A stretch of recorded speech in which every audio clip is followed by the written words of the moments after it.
আজকের এই ভিডিওটা সেলফ ইমপ্রুভমেন্ট নিয়ে। ভিডিওটা ঠিক এরকম, কীভাবে অন্যদের কাছে নিজেকে মূল্যবান করা যায়। আপনি হয়তো দেখবেন স্কুল, কলেজ, অফিস, পাড়া সব জায়গায় একটা করে গ্রুপ থাকে এবং সেই গ্রুপে এমন একজন কেউ থাকে যাকে গ্রুপের বাকিরা রেসপেক্ট করে, তাকে গ্রুপের লিডার মনে করে। সে সবার কাছে রেসপেক্ট পায়, টাকা ছাড়া সেই গ্রুপ যেন অচল। এবার আপনি ভাবুন তো তার মধ্যে এমন কি পার্সোনালিটি আছে যার জন্য তাকে সবাই রেসপেক্ট করে।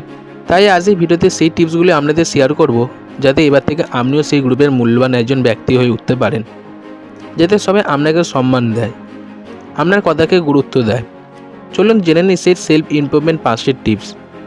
আর এই চ্যানেলটিকে এখনও যারা সাবস্ক্রাইব করেনি, আপনাদের কাছে অনুরোধ রইল চ্যানেলটিকে সাবস্ক্রাইব করে এবং বন্ধুদের মধ্যে শেয়ার করে দেওয়ার জন্য। নাম্বার 1 টিপস, গুড লিসেনার হন। গ্রুপের মধ্যে আপনি এমন ছেলেমেয়ে দেখতে পাবেন যারা নিজে কথা বলতে বেশি ভালোবাসে, অন্যরা কী বলছে সেটা শুনতে চায় না। তার ফলে এইসব ব্যক্তিরা অন্যদের কাছে গুরুত্ব পায় না।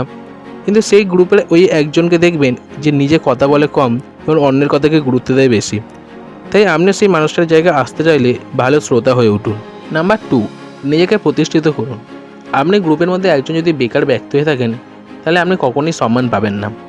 সেই গ্রুপের বাকিজনটা যদি প্রতিষ্ঠিত হয়ে থাকে, তাহলে তাদের সবাই সম্মান দেয়।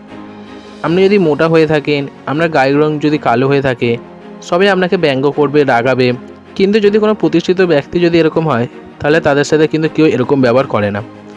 তাই আপনার গায়ের রং যদি কালো হয়, আপনার যদি মোটা স্বাস্থ্য হয়, সেই সব দিকে মাথা না ঘামিয়ে নিজেকে প্রতিষ্ঠিত করুন। দেখবেন একসময় যে মানুষগুলো আপনাকে রাগাতো, তারাই তখন আপনাকে সম্মান করবে। নাম্বার 3, কাউকে কথা দিলে সেটা রাখার চেষ্টা করুন। যারা কাউকে কথা দিয়ে কথা রাখে না, ভুলে যায়, তাদের কখনোই কেউ ইম্পর্টেন্স দেয় না। আপনি কাউকে কথা দিলেন তার সাথে কোথাও যাবেন, কিন্তু যাওয়ার দিন আপনি তখন বলছেন যেতে পারবেন না, অথচ সেদিন আপনার কোনো অসুবিধাই ছিল না। তাই আপনি যদি কথা না রাখতে পারেন, তাহলে কাউকে কথা দেওয়ারও দরকার নেই। নাম্বার 4, নিজের মধ্যে লিডারশিপ স্কিল বাড়ান। আপনি যদি চান গ্রুপের মধ্যে বাকিরা আপনাকে সবাই লিডার মনে করবে, তাহলে সেই লিডারশিপ স্কিলগুলো আপনার মধ্যে গড়ে তুলতে হবে। যেমন আপনার মধ্যে পজিটিভ অ্যাটিটিউড থাকতে হবে, সবাইকে নিয়ে একসাথে কাজ করতে হবে, সবার সাথে যোগাযোগ রাখতে হবে, নিজের মধ্যে পার্সোনালিটি স্কিল বাড়াতে হবে। এগুলো শুধু আপনাকে গ্রুপের মধ্যে লিডার করে তুলবে না, এগুলো আপনার প্রতিনিয়ত কাজেও আসবে। নাম্বার 5, অন্যের নামে নিন্দা করবেন না। বেশিরভাগ গ্রুপে দেখবেন এই জিনিসটাই বেশি হয়ে থাকে, একজন আরেকজনকে নিন্দা করতে ব্যস্ত। আজ আপনার সাথে যার ঝগড়া হয়েছে তার নামে অন্যজনের কাছে গিয়ে নিন্দা করছেন। কী গ্যারান্টি আছে যাকে বলছেন তার সাথে আপনার ভবিষ্যতে ঝগড়াঝাটি হবে না? সেও তো তখন আপনার নামে নিন্দা অন্যজনকে করবে।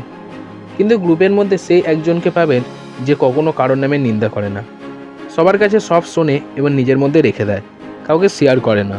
তাই সেই ব্যক্তির নামে বাকিরা কেউ নিন্দা করে না এবং সে সবসময় সবার কাছে স্পেশাল মানুষ হয়।